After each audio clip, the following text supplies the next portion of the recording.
예수님께서 이 세상에 계실 때에 어떻게 기도하셨는가? 어떠한 자세로, 어떠한 태도로 하나님 아버지를 대하셨는가?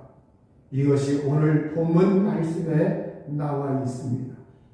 히브리서 5장 7절에 보면 그는 육체에 계실 때에 자기를 죽음에서 능히 구원하실 이에게 심한 통곡과 눈물로 간구와 소원을 올렸고, 이렇게 예수님은 그가 이 세상에 계실 때, 육체로 이 세상에 계실 때 기도하셨다고 말씀하고 있습니다. 기도하실 때 그분은 시시때때로 우리 하나님 아버지 앞에서 심한 통곡과 눈물로 간구와 소원을 올렸다고 말씀을 하고 있습니다. 여러분, 예수 그리스도 그분은 이 세상에 계실 때 밤중에, 새벽녘에, 낮에, 그리고 틈틈이 우리 예수님은 기도하신 분입니다. 그 예수님께서 자기를 죽음에서 구원하실 이에게 간구와 소원을 올렸다고 말씀하고 있어요. 여기서 우리는 예수님이 하나님 아버지를 어떻게 인식하고 있는가? 우리 하나님 아버지를 어떻게 알고 있는가? 이걸 우리에게 표현해 주고 있습니다. 예수님은 하나님 아버지를 인식할 때 자기를 죽음에서 구원하실 수 있는 분이다. 이렇게 예수님은 죽음을 인식하셨고 죽음에서 구원하는 것, 이걸 인식하셨고, 그 예수님께서 인류를 구원하러 오셨을 뿐만이 아니라 자기 자신, 자기를 죽음에서 구원하실 수 있는 분, 바로 하나님 아버지를 그렇게 알았다는 겁니다. 여러분, 오늘 우리가 이 세상에서 살아가는 동안 육신으로 살아가는 그 날들, 이 날들은 우리가 이 세상에서 죽음 앞에서 우리가 나 자신이 구원받을 수 있는, 은혜 받을 수 있는 기회라고 하는 겁니다. 우리가 이 육신이라고 하는 것, 이것이 별거 아닌 것 같아도 우리가 이 세상에서 육신이 끝나면 우리가 구원받을 기회, 생명을 보존받을 수 있는 기회, 이것도 끊기고 맙니다. 이 기회를 놓치지 않도록 사는 것, 이것이 우리가 이 세상에서 삶을 살 때 사람이 살아가야 할 본분입니다. 여러분, 오늘 우리가 정말로 이 세상 살 때 사람들은 이 세상에서 천년 만년 사는 줄 알고 이 세상에서 삶을 살려고 해요. 그래서 이 세상의 모든 걸 다 걸어놓습니다. 이 세상의 모든 관심을 다 기울입니다. 그러나 정작 자기 자신의 생명, 자기 자신의 목숨, 자기 자신의 영혼, 내세의 영원한 이 생명, 영원히 구원받는 것, 이걸 많은 사람들이 간과하고 이 세상에서 살고 있어요. 굉장히 안타깝죠. 우리 예수님이 하나님 아버지를 인식할 때 자기를 죽음에서 구원할 수 있는 분이시다. 이렇게 자기 자신을 구원할 수 있는 분, 인류를 구원할 수 있는 하나님, 그 하나님의 보내심을 받아서 이 세상에 오신 예수님도 구원하는 능력이 있어요. 그러나 자기 자신을 언제나 하나님 아버지에게 의탁하면서 심한 통곡과 눈물로 간구와 소원을, 기도와 간구를 그분은 하나님 앞에 간절하게 요청하면서 기도와 간청을 마치 제물을 드리듯이 하나님 아버지에게 올렸다는 거예요. 여러분, 오늘 여기에서 예수님은 바로 이 통곡과 눈물로 간구와 소원을, 기도와 탄원을, 기도와 간청을 올렸다고 할 때 이 올렸다고 하는 말, 이건 제물을 드리는 그러한 표현입니다. 우리의 기도라고 하는 것은 하나님 아버지 앞에 제물을 바치듯이, 제물을 드리듯이 우리 하나님 앞에 온전히 바치는 것. 그 예수님은 눈물로, 통곡으로 우리가 내 몸을, 그리고 구약시대의 짐승을 잡아서 하나님께 제물을 올려드리는 것처럼 오늘 이 기도와 간구와 소원, 이것은 그런 자세로 하나님 앞에 올려드리는 것이다. 이걸, 이 말씀은 우리에게 일깨워주고 있어요. 예수님이 통곡하셨고 눈물을 흘리신 것, 이건 우리가 이 세상에서 정말로 절박하고 그 절박한 환경 중에 있을 때 우리 사람들에게 어떻게 기도해야 하는가, 이걸 모본을 보이시면서 우리에게 깨우쳐주고 있어요. 우리가 이 세상에서 우리도 기도할 때 간절하게 진심으로 심한 통곡과 눈물로 큰 부르짖음으로, 여러분 위기가 닥쳤을 때 우리가 하나님 앞에 울어야 합니다. 우리에게 고난이 닥쳤을 때 하나님 앞에 정말 눈물로서 통곡으로 부르짖음으로 많은 눈물로 하나님 앞에 간절히 부르짖는 이 극도의 그 고통 앞에서 하나님 앞에 호소하는 이 간절함이 있을 때 우리 하나님은 그 사람들의 간구와 요청을 보시는 하나님이십니다. 여기서 우리는 예수님의 인성, 인간적인 변명, 인간적인 면모, 고통하시고 괴로워하시고 아파하시고 슬퍼하시고 탄식하시는 예수님의 모습을 볼 수가 있는 거예요. 우리 예수님이 한 번은 겟세마네 동산으로 베드로와 세베대의 아들 야고보와 요한을 데리시고 올라가셨습니다. 예수님이 그곳에 이르실 때 예수님의 마음은 북받쳐 올랐어요. 고민하시고 슬퍼하시고 괴로워하셨다고 성경은 말씀하고 있어요. 마태복음 26장 38절에 내 마음이 매우 고민하여 죽게 되었으니, 내 마음이 고민하여 죽게 되었으니, 예수님이 이제는 십자가 그 고난이 점점 다가오고 있다고 하는 걸 예수님께서 알고 있었어요.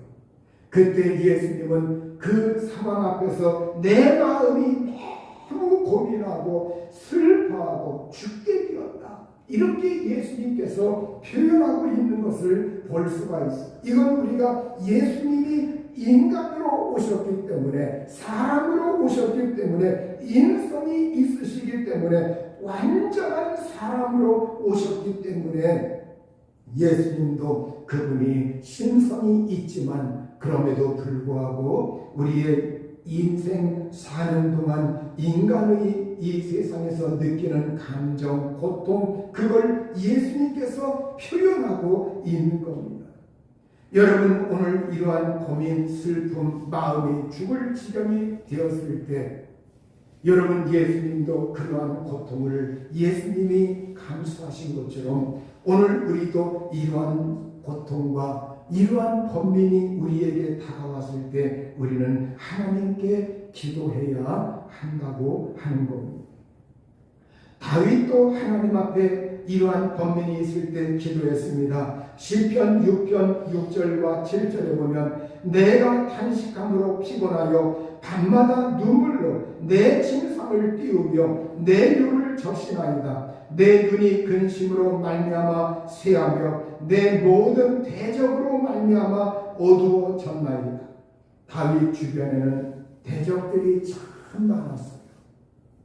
왕궁에도 있었고 그의 배다른 자식들에게도 있었고, 그리고 주변에 정말 그 왕의 자리를 탐하면서 다윗을 어떻게 하면, 그리고 저 하나님을 경외하는 저 왕을 어떻게 하면 쓰러뜨릴까. 그래서 그 대적으로 말미암아 그는 고민하고 탄식하고 피곤하고 그러면서 밤마다 눈물로 내 침상을 띄우며 내 혀를 적시나이다.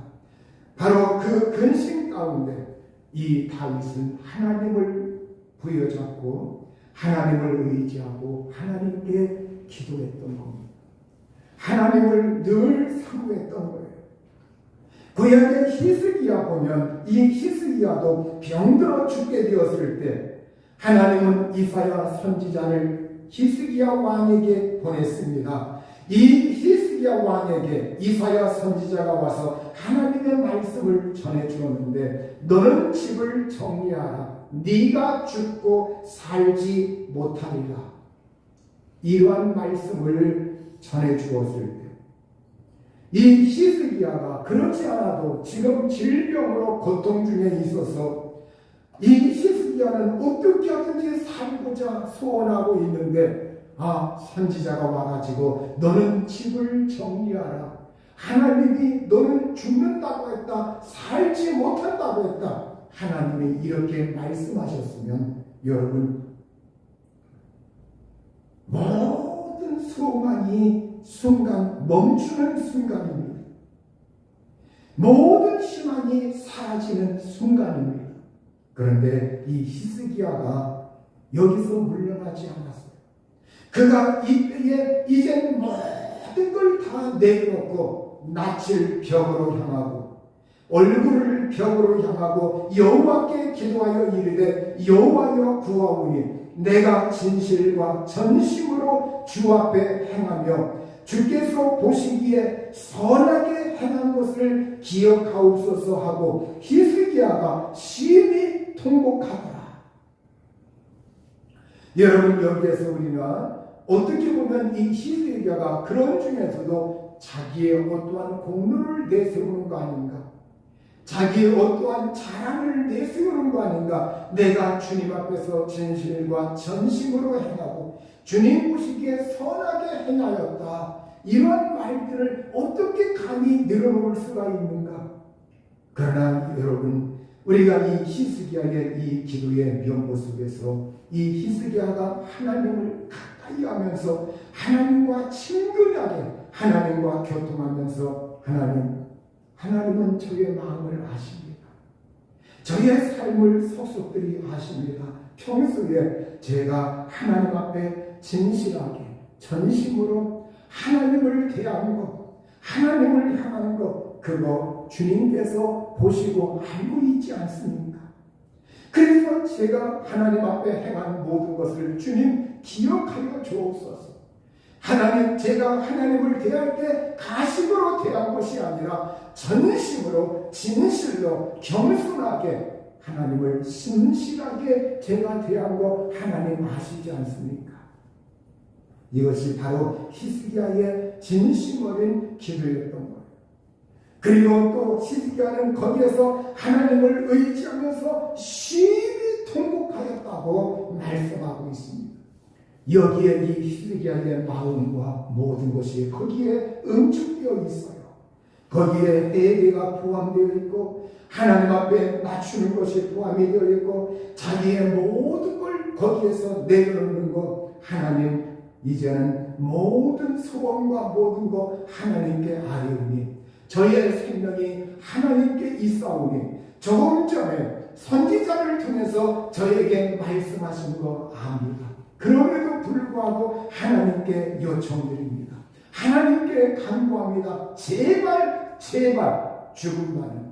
그러면서 이 히스기야가 심히 통곡했다고 말씀하고 있습니다.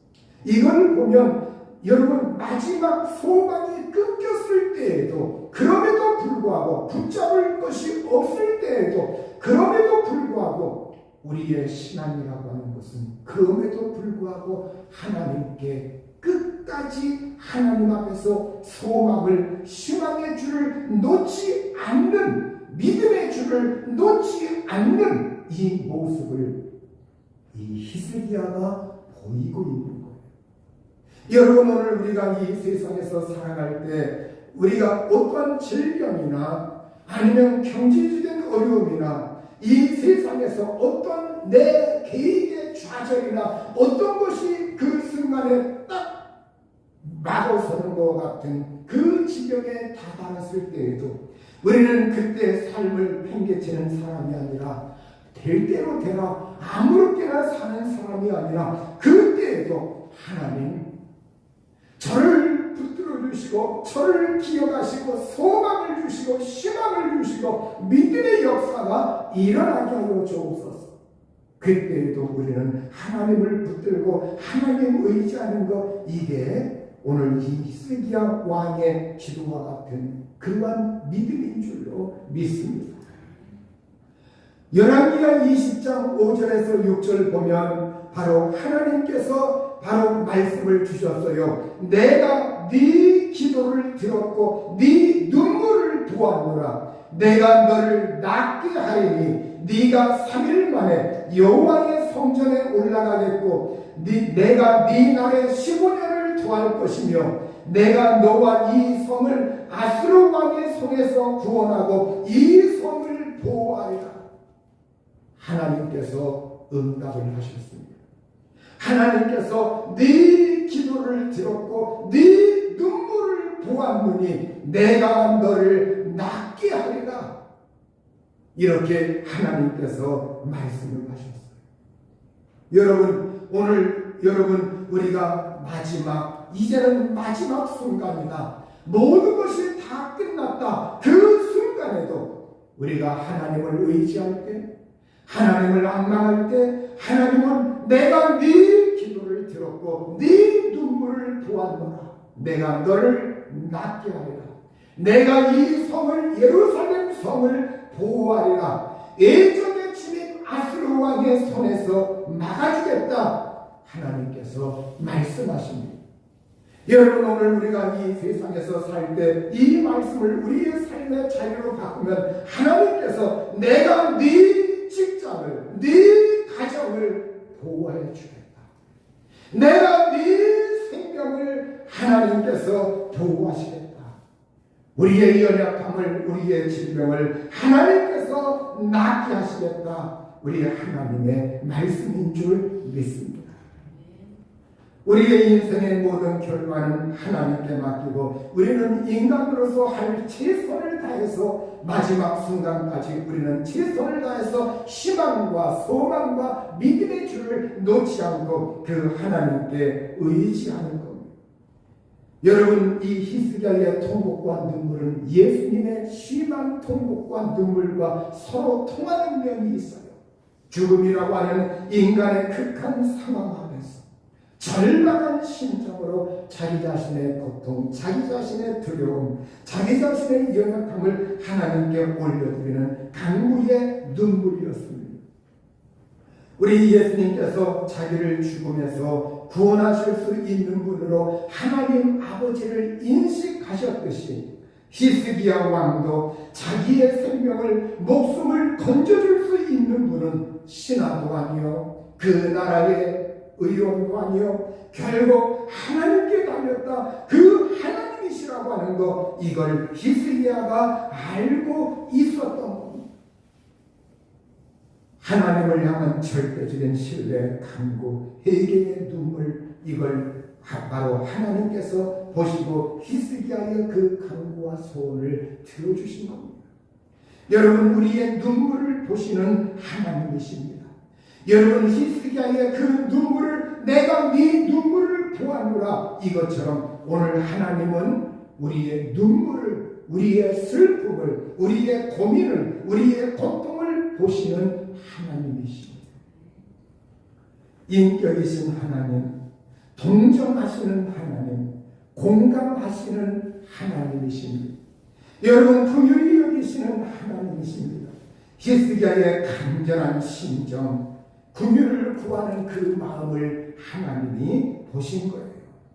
여러분, 예수님의 그 눈물, 예수님의 통고, 이건 바로 예수님께서 내가 십자가를 짊어질 텐데 아직도 이 세상의 사람들, 죄악 가운데서 이 세상에서 하나님을 거역하면서 살고 있는 그 사람들을 볼 때 우리 예수님의 통곡과 눈물 속에 그것이 서려 있어요. 이 세상에 바로 죄인으로 있는 모든 사람들, 그분께서 구원의 근원이 되시기 위해서 죽으셔야 되는데, 그러나 여러분, 그 예수님은 이 인간의 죄악을 예수님이 뒤집어 쓰고 담당하시고 죽는다고 하는 그 사실 앞에서 우리 예수님의 심한 통곡과 눈물, 인간으로 오신, 사람으로 오신 예수님의 통곡이 있었던 겁니다. 오늘 여러분, 우리의 눈물, 기도하는 자의 눈물을 보시는 하나님, 우리의 연약함을 아시고 동정하시는 하나님, 우리 하나님과 인간 사이에 중보자 되신 우리 예수님께서, 우리 예수 그리스도를 통해서 우리 하나님은 우리에게 긍휼을 베푸시는 하나님이십니다. 히브리서 5장 7절 하반절에 보면 그의 경건하심으로 말미암아 들으심을 얻었느니라 이렇게 말씀하고 있어요. 여러분, 우리 하나님께서 우리 예수님의 이 기도, 예수님의 통곡과 눈물, 그걸 하나님께서 들으셨다, 응답하셨다. 결국 여러분 여기에 뭐가 있느냐? 그의 경건하심으로 말미암아, 예수님의 경건하심으로 말미암아 들으심을 얻었느니라 이렇게 말씀하고 있어요. 이걸 여러분 새번역 성경에서는 하나님께서는 예수의 경외하심을 보시어서 그 간구를 들어주셨습니다. 이렇게 말씀하고 있어요. 경건하심, 경건이라고 하는 것, 이건 경외한다, 이 경외하는 것과 같은 의미로 사용되고 있는 단어입니다. 경건, 경외. 여러분, 경외 바로 공경할 경자, 두려워할 애자죠. 여러분, 오늘 이 경건이라고 하는 거, 사람들이 경건이라고 하면 뭔가 좀 뒷짐짓고 뭔가 의젓하고 이런 걸 떠올리려고 해요.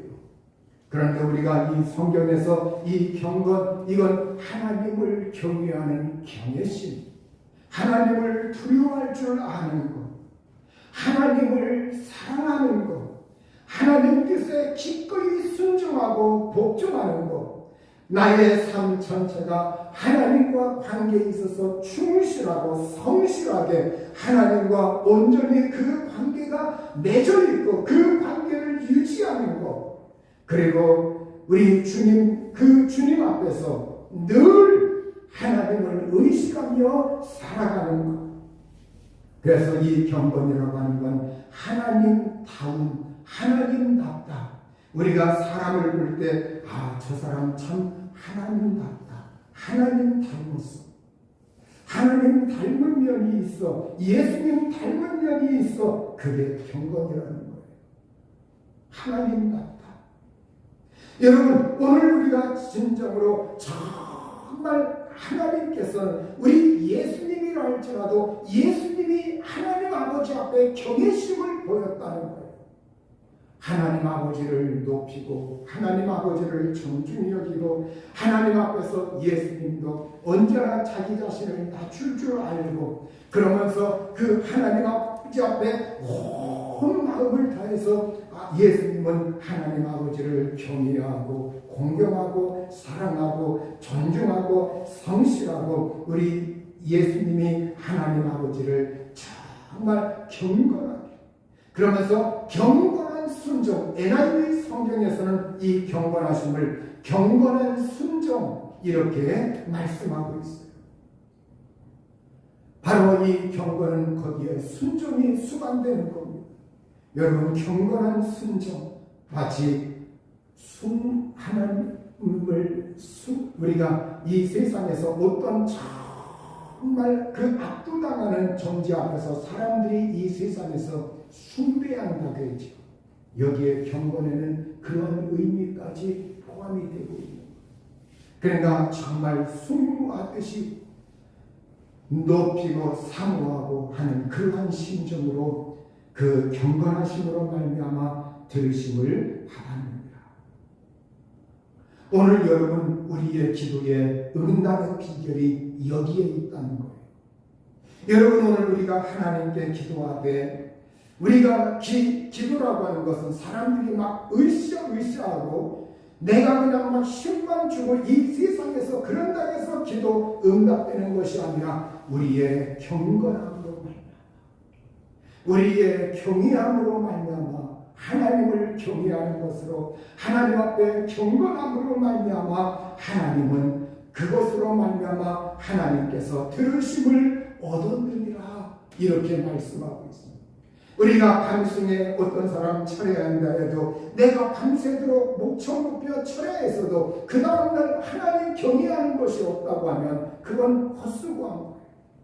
그러나 철회하면서 내가 하나님 앞에 정말 마음을 내려놓으면서 하나님 내 마음을 여옵니다.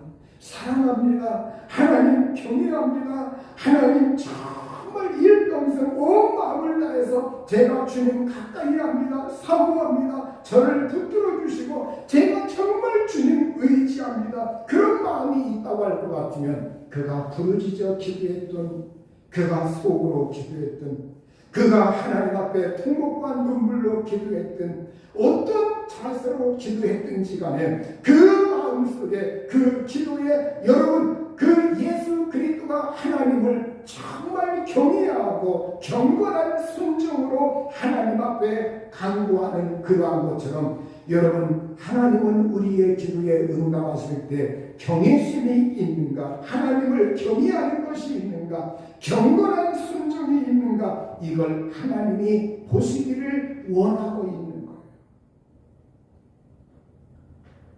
히브리서 5장 8절에 그가 아들이시면서도 받으신 고난으로 순종함을 배워서 이렇게 말씀하고 있어요. 여러분 예수님도 그가 받으신 고난, 예수님이 고난을 받으셔서 순종함을 배우셨다 이렇게 말씀하고 있어요. 예수님은 고난 앞에서 순종이라고 하는 것, 이 순종을 배웠다, 몸소 경험하시고 체험하시면서 순종하셨다고 말씀하고 있어요. 사실 여러분 예수님은 배울 필요가 없는 분이에요. 예수님은 여러분 이 세상에서 그분은 정말로 이 세상에서 죄가 없으신 분이기 때문에 여러분 이 세상에서 이런 표현을 사용할 필요가 없어요. 그러나 이렇게 말씀한 건 그가 사람으로 오셨기 때문에 인성이 있는 한 완전한 사람으로 오셨기 때문에 우리가 이 세상에서 사람이 살아가는 동안 우리가 겪어야 할 고민, 우리가 걱정하는 것, 슬퍼하는 것, 괴로워하는 것, 우리의 병드는 것, 우리의 가난한 것, 이 모든 어려움들, 이걸 예수님께서 몸소 경험하시고 고난을 통해서 인간의 삶이라고 하는 것이 하나님이 그냥 만드셨고 지식적으로 알고 그것으로 끝나는 것이 아니라 몸소 아들을 보내셔서 아들이 이 세상에서 삶의 그 모든 과정을 겪으시면서 사람들이 이 세상에서 태어나 성장하고 고통을 겪는 그 모든 것들을 예수님이 그걸 몸소 경험하시고 그 경험하시면서 삶의 여러 과정 중에 그 고난이 있는데 그 고난 가운데 있을 때 우리가 하나님 앞에서 늘 배워야 할 것은 무엇이냐? 하나님 앞에서 순종할 줄 아는 것, 이걸 배워야 한다. 이걸 예수님이 일깨워주고 있는 거예요. 그래서 여러분 우리가 고난이라고 하는 것은 내가 하나님 앞에서 순종을 배울 수 있는 기회라는 거예요. 여러분 오늘 우리가 정말로 오늘 우리가 어떤 자리에 있든지 우리 예수님은 하나님과 본래 동등하신 분입니다. 사람들은 생각해 그래도 하나님 아버지가 위에고 아들 예수님이 아래고 그 다음에 성령님이 서열 가운데 3위 세 번째지 이렇게 자꾸 생각하려고 해요. 그러나 성경 전체는 그리고 기독교 신학은 한 번도 예수님을 성령님을 하나님 아버지보다 조금 아래로 내려드린 적이 한 번도 없습니다. 하나님 아버지와 동등하신 분. 예수님은 본래 하나님 아버지와 동등하신 분이다. 그래서 사도 바울도 에베소서 2장 6절에서 8절에 이렇게 말씀하고 있어요. 그는 근본, 예수님은 근본 하나님의 본체시나 하나님과 동등됨을 취할 것으로 여기지 아니하시고 오히려 자기를 비워 종의 형체를 가지사 사람들과 같이 되셨고 사람의 모양으로 나타나사 자기를 낮추시고 죽기까지 복종하셨으니 곧 십자가에 죽으십니다. 여러분 여기에서 우리 예수님 그는 근본 본래 하나님의 본체, 하나님의 형체, 하나님의 형상이시나 하나님과 동등됨을 취할 것으로 여기지 아니하셨다. 본래 그분은 하나님과 동등하신 분인데, 모든 것에 있어서 다 동등하신 분인데, 그러나 그분은 이 세상에 오실 때 바로 하나님의 모습을 지니신 그분께서 이 세상에 오실 때 사람으로 오셔서 이제는 하나님과 동등한 것, 이걸 당연하게 여기지 아니하시고 오히려 자기를 종의 모습으로 사람과 같이 사람의 모양으로, 그래서 이 세상에 계실 때는 우리 예수님께서 육체로 오셨을 때에는 자기가 언제나 하나님 아버지 앞에서 자기는 종입니다. 이러한 자세로 하나님 아버지를 대했다는 거예요. 우리가 하나님을 어떤 자세로 대하는가? 여러분, 대개 그 사람의 신앙이 좋은 사람이냐, 아니면 그 사람의 신앙이 좀 그런 사람이냐, 이걸 대개 보면 그 사람이 하나님을 어떻게 대하고 있는가, 어떤 자세로, 어떤 마음으로, 어떤 태도로 하나님 앞에서 자기 자신이 위치하고 있느냐, 이것으로 드러나는 거예요. 우리 예수님 정말로 그분은 이 세상에 오셨을 때 자기를 이렇게 제한하시고 스스로 낮추시고 스스로 제한하시고, 그래서 능력 많으신 예수님이지만 이 세상에 육신으로 오셨을 때 그분이 스스로 좁아지시고 낮아지시고 비워지시고 자기를 낮추시고 여러분 스스로 능력을 제한하셨어요. 그러니까 예수님의 능력을 그냥 하나님이 세상 만물을 창조하고 이 세상에 하나님이 그 전체의 운행과 모든 것에서 자연의 운행 질서를 하나님께서 사시와 그 모든 연합과 그 모든 것이 이루어져 가면서 그 모든 징조와 그 모든 것이 하나님의 질서를 부여해 주셨어요.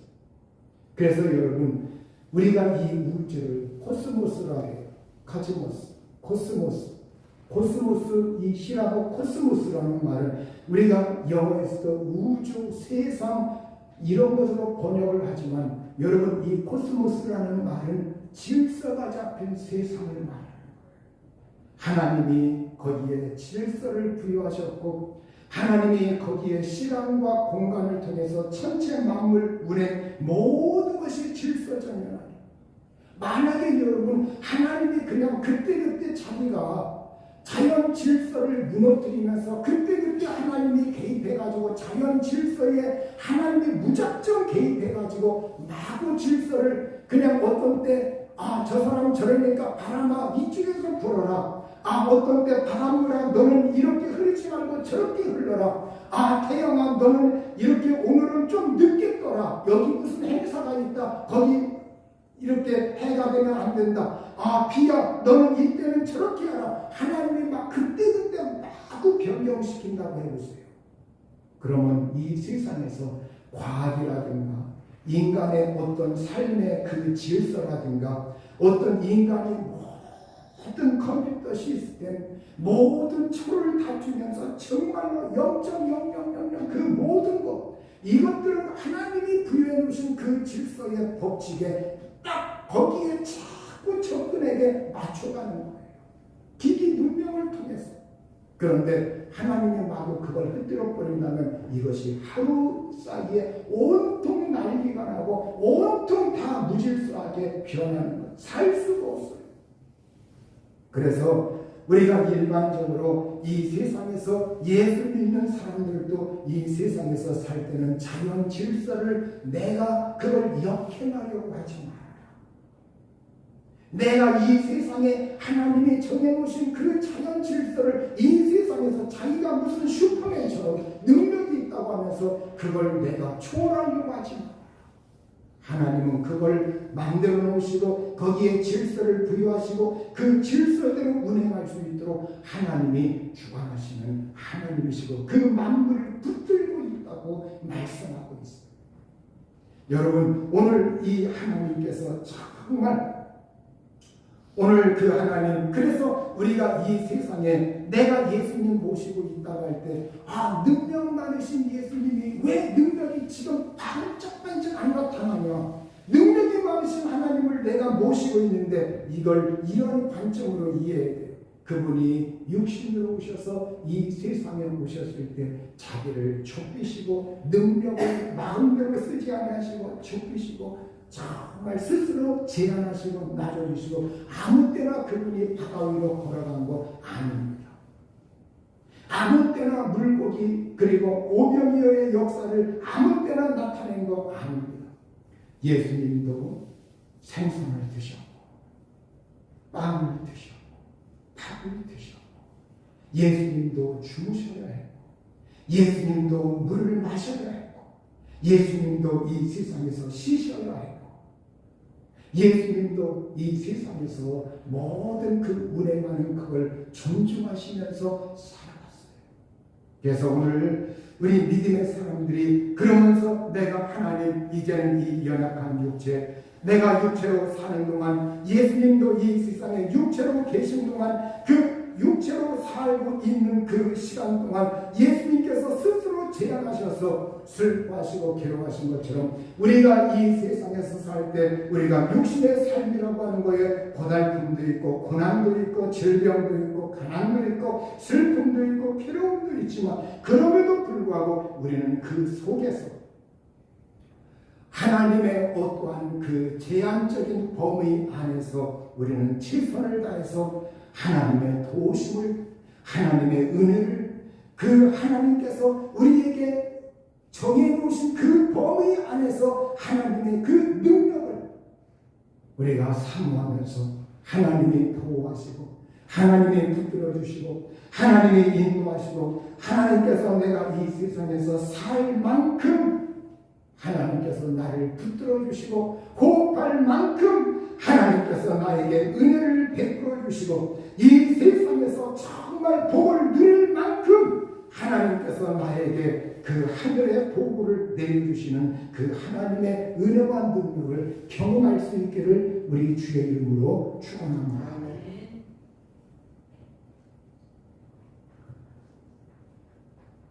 이제는 그 히브리서 5장 9절에 온전하게 되셨은즉 자기를 순종하는 모든 자에게 영원한 구원의 근원이 되시고 이렇게 말씀하고 있어요. 여러분 우리 예수님은 본래 신성이 있어서 완전한 분이에요. 온전한 분이에요. 그러나 이 세상에 오셔서 온전하게 되셨은즉 자기에게 순종하는 모든 자에게 영원한 구원의 근원이 되시고 바로 히브리서 4장 15절에 보면 우리에게 있는 대제사장은 우리의 연약함을 동정하지 못하실 리가 아니요 모든 일에 우리와 똑같이 시험을 받으신 이로되 죄는 없으시니라 이렇게 말씀하고 있습니다. 여러분 그 예수님 그 대제사장 그분은 아론의 반차가 아니라 멜기세덱의 반차를 통해서 바로 대제사장으로 불림을 받으신 그 예수님 그분은 우리의 연약함을 동정하지 못하실 리가 아니요. 여러분 이 동정이라고 하는 말 독일어 단어에서는 이 동정을 괴로움을 함께 나눈다는 말 괴로움을 함께 짊어진다는 말 여러분 우리 예수님께서 하나님께서 우리의 연약함을 동정하신다고 하는 건 우리의 연약함을 그분이 아파하시고 괴로워하실 뿐만이 아니라 그 아픔을 느끼시는 하나님께서 그 아파하시는 그 문제 가운데 그분이 동참하셔서 같이 아파하시고 괴로워하시면서 우리의 그 연약함을 그분께서 담당해 주신다는 것이 포함이 되고 있는 단어입니다. 그래서 여러분 정말로 대제사장이신 그분 예수 그리스도 중보자 되신 그분께서 하나님과 사람을 연결하시는 그분께서 이 세상에 오셔서 인간으로 우리의 연약함 그걸 경험하셔야 돼요. 우리의 연약함 그걸 맛보셔야 합니다. 똑같이 시험까지도 그분은 받으셔야 합니다. 인간이 받아야 할 시험까지도 받으셔야 합니다. 그분은 마귀에게 시험 모두 다 물리쳤지요. 성공하셨죠. 그분은 연약함을 다 감당하시고 그러면서 대제사장은 우리의 연약함을 아시는 분이고 그걸 경험적으로 아시는 분이기 때문에 그 연약함을 동정하고 공감해야 대제사장인 거예요.